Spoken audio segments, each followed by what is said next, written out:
Well, a Senate amendment that would ban the use of taxpayer money to fly migrants into the U.S. goes down in a whopping defeat. It was 51-47. Every Republican voted for it. Every Democrat voted against it. Republican Senator Bill Hagerty out of Tennessee proposed the amendment. He joins us in studio, and hello to you. Was the writing on the wall before this thing even hit the floor? You know, it was amazing. Chuck Schumer tried everything he could to block this until the very dead of night. We ran right up to basically a government shutdown before he finally capitulated and said, okay, we'll put it on the floor. But I didn't get it onto the floor till the middle of the night, perhaps 1:30 in the morning when the vote went down. I think they thought no one would see it. No one would see that every Democrat voted to fly illegal migrants in here from countries like Haiti, Cuba, Nicaragua, Colombia, on taxpayer funds, using charter flights, flying them over our border and putting them into the interior of America. How many are we talking about, Senator? 320,000 last year.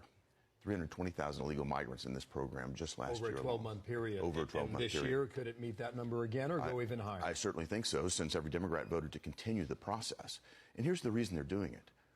Just 2 weeks prior to this, again, in the middle of the night, every Democrat voted to count illegal migrants in the census for the purpose of apportioning congressional districts and electoral votes. Every single Democrat voted to do that, too.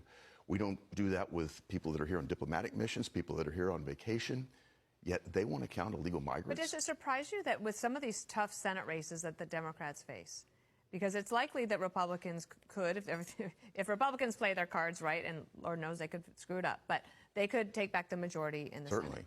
Okay, so with Democrats in really tough races, are you surprised that they are still sticking together on an issue like this? I was shocked. That was a terrible vote for them to take. Let's take, for example, Bob Casey of Pennsylvania. Yeah. Wouldn't that be, I mean, doesn't Chuck Schumer say, don't you want to save yourself, save your Senate seat? Or Dave McCormick, your challenger is going to come after you. Well, this is why they hold this up till the very middle of the night, thinking no one will see it. But Elon Musk posted my floor speech, and over 40 million people have seen what happened.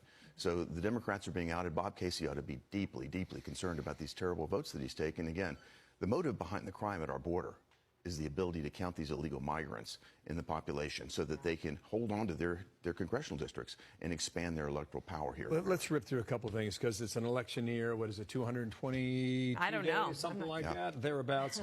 Here's the Vice President, Kamala Harris, on Monday on this issue. Watch. For the past 3 years, I have led our administration's efforts to address the root causes of migration. We have seen short-term progress in Guatemala, El Salvador, and Honduras. Maybe the progress is the 320,000 flying in. Politico says inside the White House, aides do not feel a sense of urgency like they did before, even as the issue of immigration remains a chief concern for voters. And on that topic, Harvard-Harris poll, 36% say immigration is number one. It ranks just slightly above inflation, economy and jobs, about 13 points behind. There's your campaign. Yeah.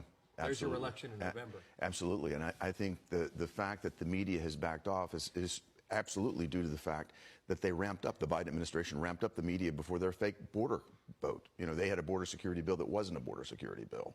And it allowed every Democrat to go and say, I'm for border security, when in fact it would have just accelerated the processing of people into America more rapidly.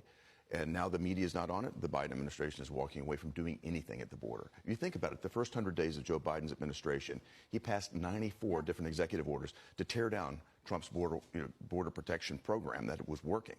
He could easily go back with executive orders and do something to fix it. They're not going to do it now. So do you think that there will be any congressional action on the border before November of 2024? Well, you've seen my attempt to do it. Every single Democrat is going to stand firm and vote against it. They want open borders. They feel no pressure. No pressure. No pressure. Unbelievable. Senator.